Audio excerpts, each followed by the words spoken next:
We tend to populate the ancient world with monsters. When we close our eyes and picture the deep past, our imagination automatically conjures images of massive, razor-sharp fangs and colossal paws shattering the silence of a primordial forest.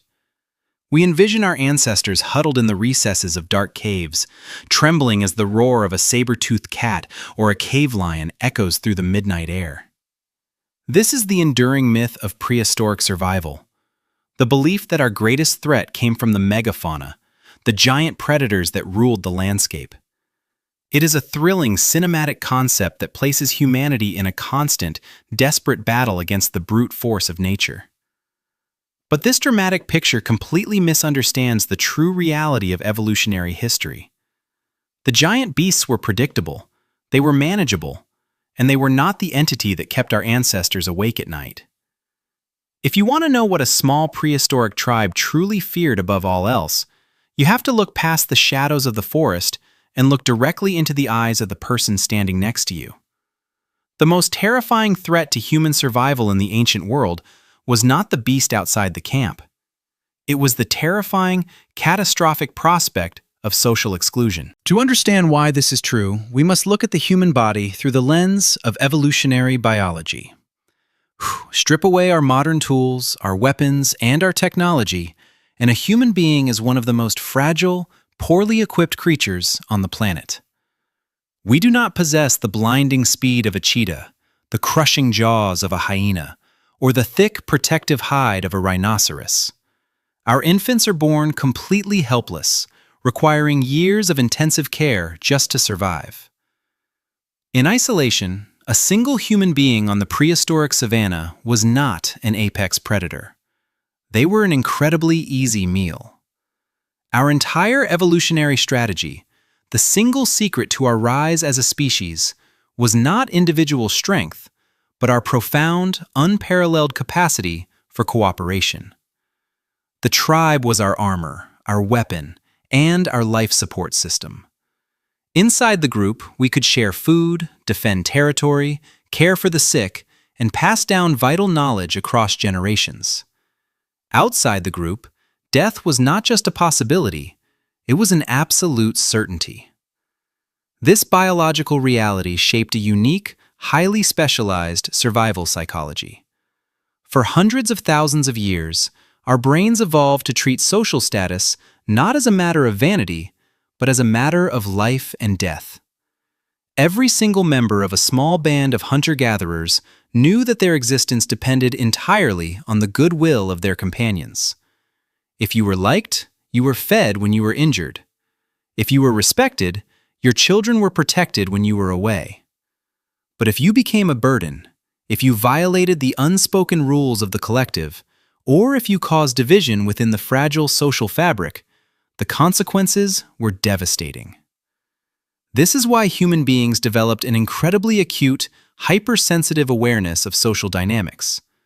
We became masters at reading facial expressions, interpreting subtle shifts in body language, and detecting the slightest hint of disapproval from those around us. This deep-seated evolutionary mechanism explains the profound psychological phenomenon of social anxiety that persists in the modern world.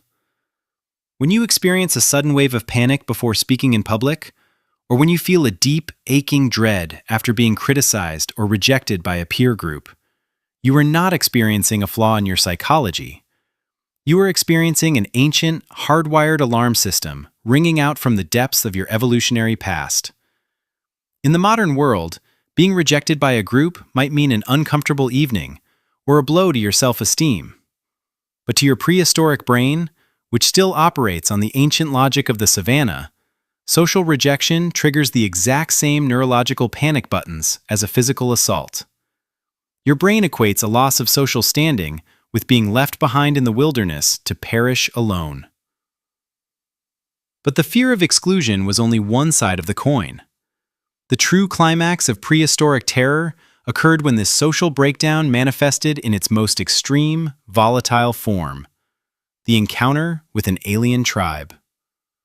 When two small, isolated groups of humans crossed paths in the ancient wilderness, the psychological tension reached an absolute breaking point. This was the ultimate survival dilemma: an anthropological chess match where the stakes were nothing less than total extinction. Imagine a small band of 30 individuals navigating a harsh, unpredictable environment where resources are strictly limited.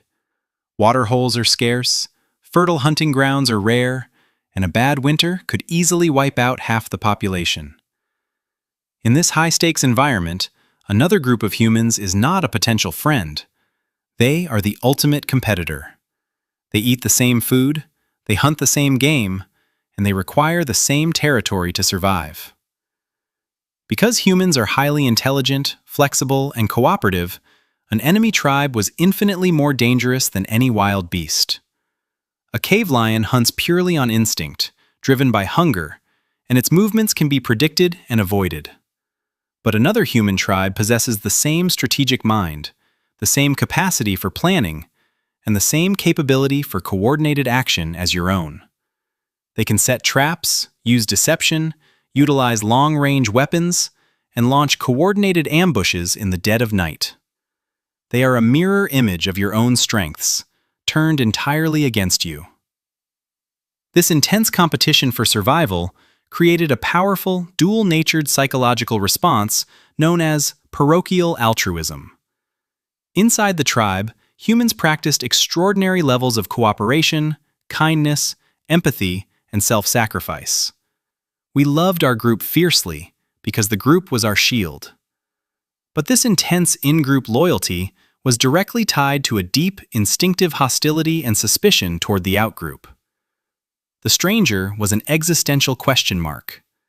Did they want to cooperate, or did they want to eliminate us? If you were too trusting, your entire lineage could be erased in a single night. If you were too aggressive, you could spark a devastating conflict that would leave both sides weakened and vulnerable to nature. Every single interaction between different groups was a high-wire act of survival psychology. The air would grow thick with tension, every movement carefully watched, every gesture scrutinized for hostile intent. This ancient conflict left an indelible mark on the human psyche. It is the evolutionary root of our modern tendency toward tribalism, our instinct to divide the world into us and them, and our tragic capacity to view outsiders with suspicion. We are the descendants of the caretakers who looked inward to protect their own, and the sentinels who looked outward with intense vigilance. When we synthesize these elements, we begin to see that the prehistoric world was not a simple arena of man versus beast. It was a complex, sophisticated psychological landscape where the greatest dangers were social, emotional, and relational. The ancient forest was quiet, but the human mind was loud, constantly calculating alliances, measuring status, and scanning the horizon for signs of competition. We survived the giant predators not by becoming fiercer than them, but by becoming closer to each other. Our capacity for deep connection was our greatest salvation, but it also birthed our deepest, most profound vulnerabilities. As the sun sets on our understanding of the deep past, the true nature of prehistoric terror becomes clear. The saber-toothed cat could tear the flesh. The cave lion could break the bone. But they could never destroy the essence of what made us human.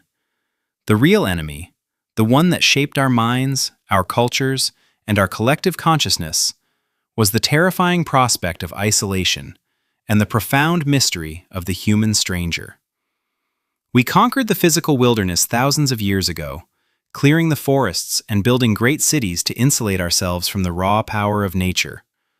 But the psychological wilderness, the ancient fears of rejection, exclusion, and tribal conflict, remains fully intact, beating quietly beneath the surface of our modern lives.